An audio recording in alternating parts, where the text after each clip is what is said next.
সারা দেশে চলছে কারফিউ। গতকাল রাত 12টা থেকেই কারফিউ জারি করেছে সরকার, যেটি রবিবার সকাল 10টা পর্যন্ত চলমান থাকবে। বর্তমান পরিস্থিতি বিবেচনা করে সরকার এই কারফিউর মতো সিদ্ধান্ত গ্রহণ করে, যেই সিদ্ধান্তে জনগণের বড় ক্ষতি হতে চলেছে। বর্তমান যে পরিস্থিতি বাংলাদেশে চলছে, এই পরিস্থিতির দায় কার? অবশ্যই এই পরিস্থিতির দায় সরকারকে নিতে হবে, যেহেতু সরকার প্রথম অবস্থায় শিক্ষার্থীদের কথা বিবেচনা করে নাই,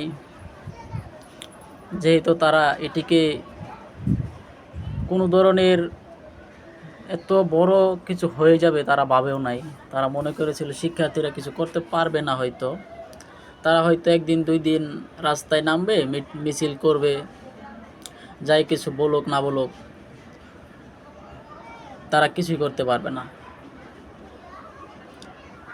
যেহেতু বিএনপির মতো দল, এত বড় একটা দল বাংলাদেশে, বিএনপি সরকার গঠন করেছিল দুইবার, তাদের মতো তাদের এত অসংখ্য নেতাকর্মী, এত সমর্থন থাকার পরেও যেহেতু তারা সরকারে কিছু করতে পারে না এত বড় বড় আন্দোলন করে, তো শিক্ষার্থীরাও কিছু করতে পারবে না, এটাই ভেবেছিল হয়তো শেখ হাসিনা সরকার।